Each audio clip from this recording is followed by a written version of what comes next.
Hey coaches, this is Coach Sheffer from ObsessedWithOffense.com, and this is episode 3 of Eye in the Sky, and we are on the second half, so the third quarter of our freshman team's first game against Battlefield High School.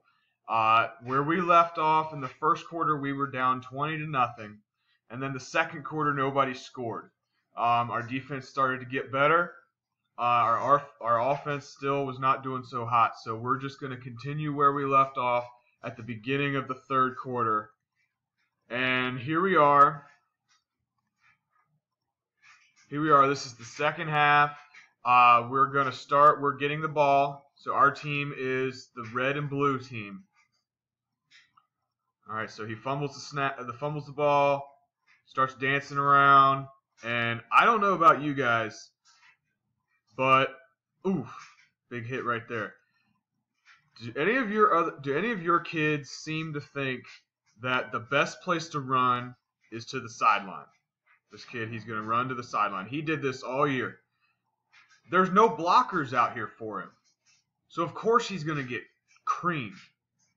I'm not sure if you guys ever teach that or not, but I tried to teach them to follow the blockers, but for some reason our running backs and our returners always thought that the best thing to do was head to the sideline, and it usually ended up in a loss. So here I am right here. So remember, I have one year of coaching experience as an assistant coach at a different high school before this.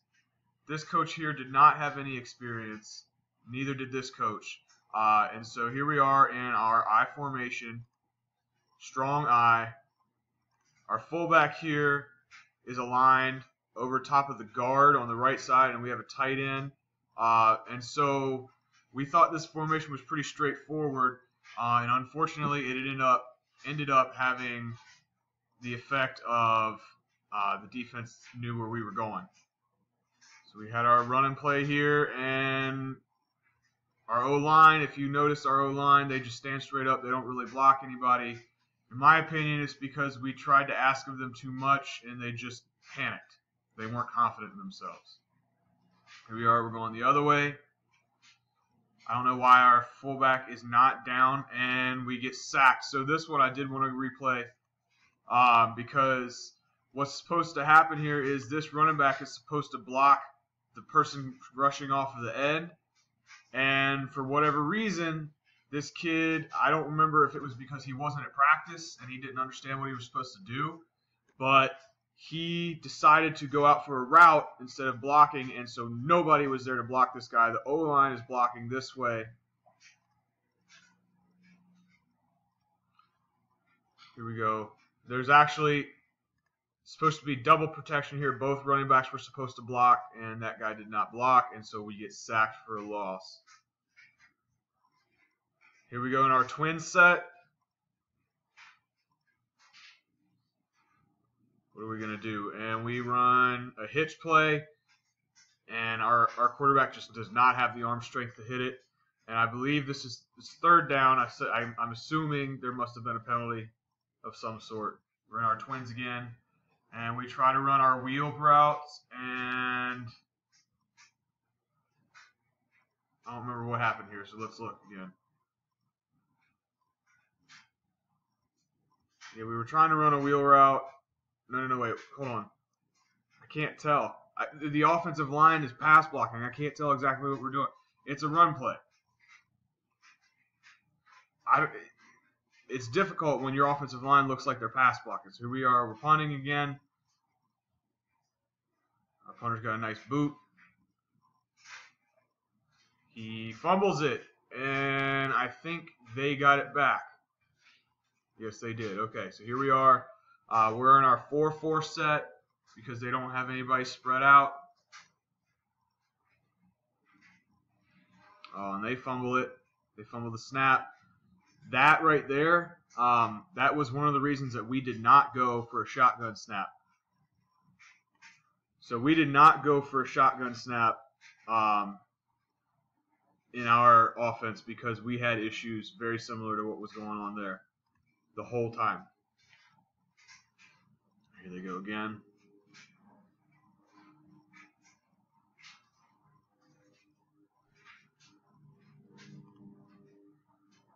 Alright, and they catch us off guard with the run play.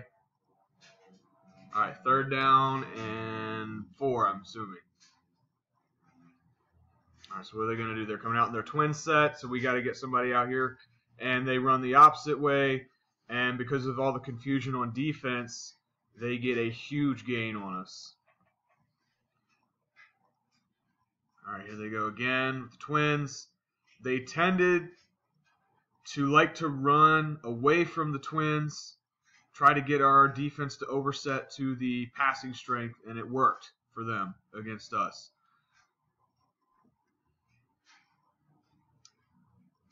Although, hold on, what happened here? What happened here? Oh, they fumbled it. They fumbled it, and we got it. All right, 1st down for Garfield. And so what we're going to do here, you'll notice we have 2 backs in the backfield. This is our full house set. If you remember from the first video, I talked about how we tried to go pistol, a diamond formation pistol. And in our first scrimmage, we just couldn't get anything going because we could not get the shotgun snap. So here we are under center. And what are we going to try to do? We're probably going to try to pound it up the middle. I couldn't quite tell what happened there on that play. I think we were trying to throw it on this one. I'm not sure. If I remember correctly, on this series, we had our backup quarterback come in because our original guy got hurt when he got sacked on that last possession. And so this kid did not really know exactly what he was doing, so we didn't practice much with him. So we're in our twins, and he tries to run it because there's – no, we did get – okay, let's go back. See, again, it's hard to tell.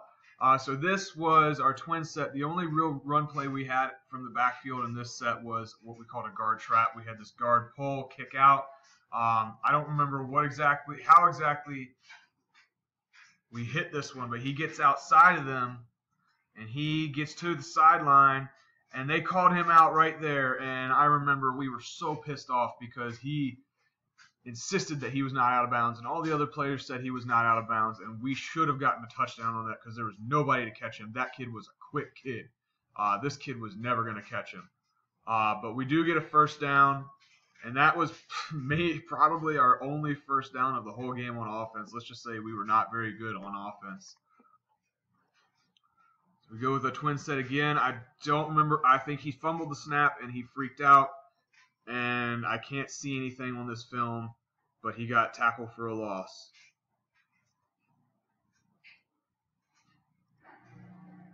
All right, so I think this is 2nd down. We got confusion going on. And this kid was athletic. He was our backup quarterback. He got... So let's go back, see what happened here. This will be the last play for this video. And so we are lining up. If we can get it real quick. I can't tell if we're trying to go with the full house or what exactly happened here. This kid right here, number 14, he was a 3rd stringer. He didn't get a lot of practice time because, I'm going to be honest, he didn't show up for practice that much. But we needed somebody in there, and he had no idea what he was doing. And I think he caused this play to be a penalty because he had no idea what he was doing, and he was moving forward before the ball was snapped. That's a penalty, which sucks because our backup quarterback, we're going to stop here, our backup quarterback, number 11, had a really good run play. So number 11, that was also the kid who tackled the punt returner before the ball got to him. Same kid. Very smart, very intelligent kid. But he just did not get a lot of practice at quarterback. I think if I could do it over again, he probably would have started for us, and I would have practiced him more because I believe he came to tell me that he had played quarterback before, but he really wanted to come out this season to be a wide receiver. And I asked him after the game, well, why didn't you say that you had been a quarterback before? And he said, because I didn't want to play quarterback. We had some issues like that throughout the whole season where kids wanted to play a position that they were not ready to play. We had some issues where kids were upset that they weren't getting more playing time. It turns out they weren't showing up to practice in the first place, and so they didn't understand why they weren't getting playing time. And so it was our policy that if you didn't show up to practice, you didn't play much. We did, and even if a kid did miss a bunch of practice in the week because of our low depth, we did have to play pretty much everyone anyways. And so it was difficult for us to convince our kids that it was important to show up to practice because of the few numbers that we had. It didn't matter if you missed practice, even though it was our policy to say, hey, you didn't come to practice, you don't play. It didn't matter to them because they were going to end up playing a few snaps anyways because they had to. And that's difficult. So coaches, if you have any comments or anything that you would like to add to this, I would love to hear it. And if you've had any issues such as ours, please share them. Please share your stories. I love hearing your stories, guys. I'm trying to reach out to as many coaches as I possibly can. I'm trying to learn from this myself to see what I can do better, but I'm also trying to help other coaches out there and see if they can learn from my mistakes as a first-time head coach at the freshman level in high school. So what I'd like to do is tell you guys to have a good Black Friday weekend. Christmas is coming up, or the holidays are coming up, whatever it is you celebrate, if you celebrate, and I want to wish you happy holidays. And remember to stay obsessed.